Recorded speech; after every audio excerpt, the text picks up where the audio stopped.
And our next speaker is the extremely prolific Taub from University of Cambridge. So I'd first like to say how really pleased I am to be here. Thank you very much for the invitation. It's really a wonderful occasion.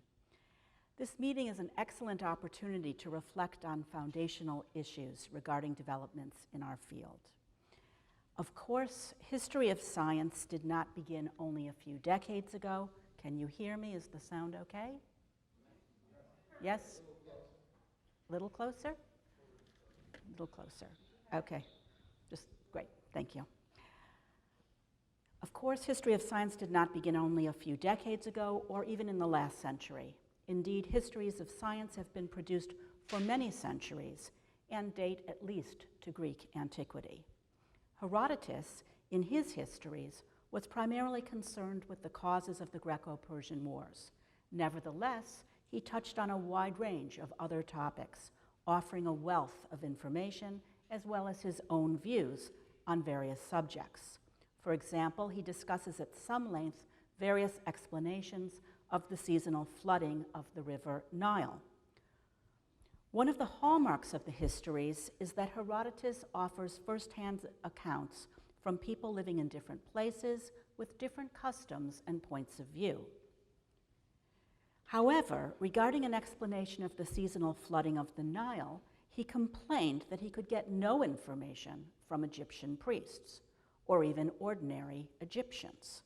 Herodotus explained that, "What I particularly wished to know was why the water begins to rise at the summer solstice and continues to do so for 100 days, and then falls again at the end of that period so that it remains low throughout the winter until the summer solstice comes round again in the following year. Nobody in Egypt could give me any explanation of this, in spite of my constant attempts to find out what was the peculiar property which made the Nile behave in the opposite way to other rivers, and why, another point on which I'd hoped for information, it was the only river to cause no breezes."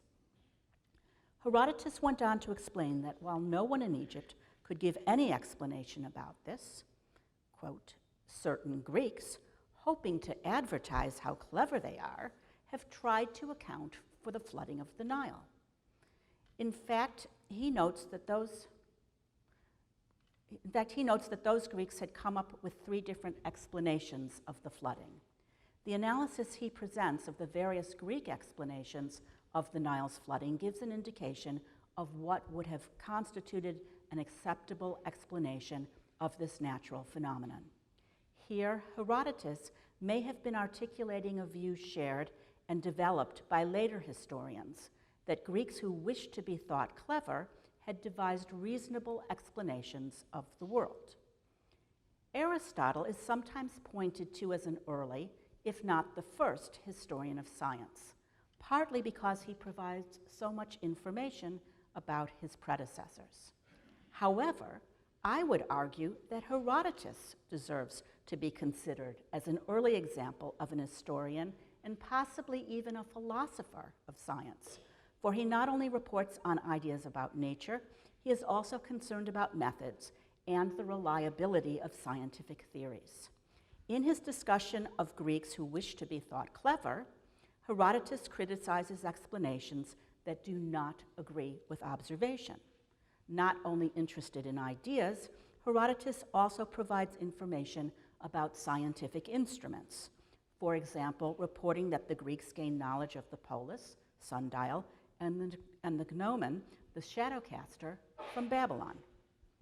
In discussing the 3 explanations of the flooding of the Nile offered by Greeks, Herodotus opines that 2 of the explanations are not even worth dwelling upon. He recounts that one maintains that the summer north winds cause the water to rise by checking the flow of the current towards the sea. But he objects to this, for in fact these winds on many occasions have failed to blow, yet the Nile has risen as usual. Moreover, if these winds were responsible for the rise, the other rivers which happen to run against them would certainly be affected in much the same way as the Nile. He notes that there are many such rivers in Syria and Libya, but that none of them are affected in the same way as the Nile. He rejects the first explanation as not in agreement with observation. He also objects to the second explanation, that the Nile behaves in the way it does because it flows from ocean, the stream mentioned by Homer. Herodotus's objection is that this account is less intelligent and seems to lack any factual basis whatsoever.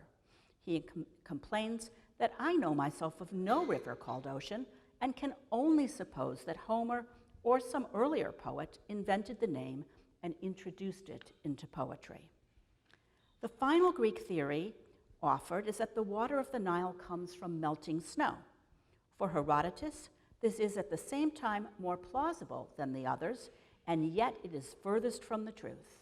His objection is that the Nile flows from Libya through Ethiopia into Egypt, from a very hot climate to a cooler one. Since this is the case, how could the Nile possibly originate from snow? After rejecting these theories, Herodotus offers his own detailed explanation based on his view that the position of the sun, an important source of heat, is affected by storms. For during the winter, the sun is driven out of his course by storms towards the upper parts of Libya. He argues that it stands to reason that the country nearest to and most directly under the sun should be most short of water, and that the streams which feed the rivers in that neighborhood should most readily dry up. Because the Nile is close to the course of the sun, it is more subject to the motions of the sun than are other rivers, and behaves in a way that is completely different from that of other rivers. Here he offers a lengthier explanation, and I direct you to the text, which is in Book 2 of his Histories. Herodotus' original question about the Nile's behavior linked it to astronomical events, namely the summer solstice, and his own explanation of the Nile's flooding involves not only the river, but also the sun. The level of detail Herodotus gives for each explanation is sufficient to not only bolster his arguments against their validity, but also to enable us to form our own opinions. He is not simply reporting his explanation, but providing the means to engage with and judge his thinking.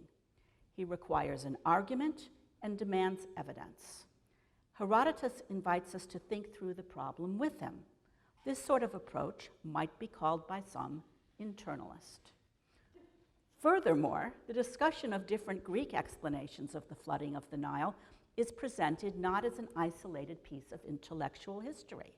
It is not just the history of ideas, but is contextualized within a broader treatment of ancient life and culture in terms of engagement with other ethical, ethnic, political, social, cultural, linguistic, and religious groups.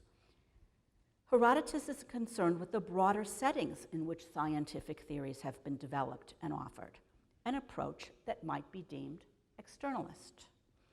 The very opening of the histories makes it clear that the great and marvelous deeds of both the Greeks and the barbarians, that is, those who didn't speak Greek, will be considered. Herodotus singles out Greeks as being the only ones who were interested in offering explanations about the flooding of the Nile. His positioning of Greek thinkers in this way may have been the start of a long tradition of emphasizing a Greek desire to find causes for natural phenomena as well as historical events. Within the history of philosophy, the aim to identify causes for phenomena, such as the Nile's flooding, has been regarded as a signal contribution of the ancient Greeks. Indeed, some ancient Greek authors themselves were of the view that their predecessors were responsible for the invention of philosophy itself. In his opening paragraph, Herodotus refers to his work as historia, inquiry. He also talks about iti, causes. It is his aim in his histories, his inquiries, to identify causes.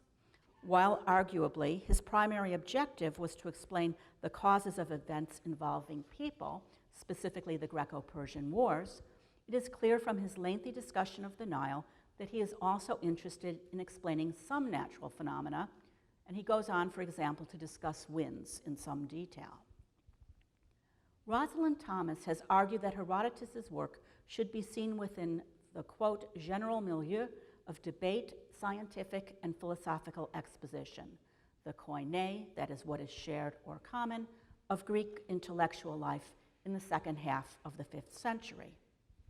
While we may not normally think of Herodotus as a philosopher, he arguably shared something of the same intellectual environment as that of the early Greek philosophers, and his great work was driven by tremendous intellectual curiosity. His inquiries into nature were not simply a report of others' ideas, but a critical engagement with those ideas, demonstrating love of wisdom about nature. The Greek word historia, in a very basic sense, meant inquiry. Some of the ancient histories and ancient historians, including Herodotus and Thucydides, aimed at offering explanations based on their inquiries. Similarly, historia about nature can be understood as focused not only on inquiry, but also explanation. Thomas has argued that by describing his work as historia, Herodotus was signaling to his contemporaries that his work belonged in the world of scientific inquiry, whether it be into nature or the nature of man, or in his own histories, the nature of the conflict between Greeks and barbarians. To sum up, Herodotus' contributions as an historian of science are characterized by his detailed account of scientific theories, his contextualization of these theories within broader intellectual and cultural landscapes, and his deep commitment to inquiry, historia, driven by far-reaching curiosity. When I received the invitation to participate in this conference, I had been thinking about Herodotus and whether or not he qualified as an historian of science. Those characteristics of his treatment of scientific theories just highlighted have deep resonances with developments in the field over recent decades, and certain key thinkers exhibit some similarities in their approaches. Indeed, I would suggest that there are some parallels with the work of Jed Buchwald, an historian of science whose work has had far-reaching influence. For example, in his books on Maxwellian electrodynamics and the rise of the wave theory of light, Buchwald noted the difficulties in reconstructing what he referred to as dead theories, as he sought to penetrate to the core of the issues, examining a number of exemplary problems and discussing at some length the arguments. As he noted, until recent years, most histories of physics have concentrated almost entirely on theory, with experiment appearing only at the edge. In welcome contrast, Buchwald emphasized the close connections between theory and experiment, and his historical arguments required close attention to fine detail to bring the dead theories and experiments to life. Buchwald has also been committed to bringing the histories of science and technology into closer contact with the philosophy of science, as he proclaimed in the introduction to the first volume of Archimedes, New Studies in the History and Philosophy of Science and Technology. There he set out a challenge to the field. It seems to me that we should look for a novel philosophy of science, one that probes the nature of scientific work by grappling forthrightly and deeply with how it comes about that this particular form of human activity manages with such fecund regularity to produce novel entities that are inevitably bound to novel artifacts. And even as Buchwald has produced important studies of the development of scientific concepts and the instruments used to create and explore new effects, he has also focused his attention on wider intellectual, cultural, social, and political contexts. He has for some time worked on how scientists in the 18th and 19th centuries engaged with new archaeological discoveries. As we've already heard, his work with Diane Josefowitz on the zodiac of Paris was a result of a discovery made whilst traveling of a collection of pamphlets on the Dendera zodiac. The subtitle of the volume highlights the theme of their study, how an improbable controversy over an ancient Egyptian artifact provoked a modern debate between religion and science. Some others may have noticed that Buchwald, like Herodotus, is fascinated by ancient history. He has a self-proclaimed interest in the history of understanding of pre-classical antiquity and Egypt in particular. Buchwald's various interests led to a collaboration with Modi Feingold that resulted in their Newton and the Origin of Civilization. They studied Isaac Newton's Chronology of Ancient Kingdoms Amended, published in 1728, and his attempts to date the past using astronomical evidence. At the end of his introduction, Newton explained that I have drawn up the following chronological table so as to make chronology suit with the course of nature, with astronomy, with sacred history, with Herodotus, the father of history, and with itself.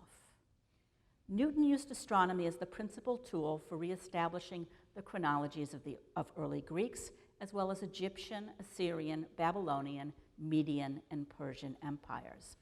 Buchwald and Feingold argued that for Newton, quote, a single conception of the probing character of human knowledge bound together a Newtonian triad of history, theology, and science.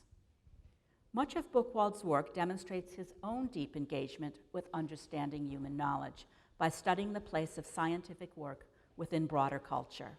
Above all, Buchwald's work attests to his extraordinarily wide-ranging intellectual curiosity. In recent decades, we have seen exemplary work done in history of science that has engaged closely with the origins and foundations of science and with intellectual, cultural, political history more broadly. What does this suggest for the future of our field? The continuing importance of producing finely grained, detailed studies, works that engage deeply with questions relating to human knowledge more generally, and research that is driven by intellectual curiosity overall. In other words, history of science begins with and is driven by historia, by inquiry. The sort of inquiry pursued by Herodotus and by Jed. And it seems to me that they have a good deal in common.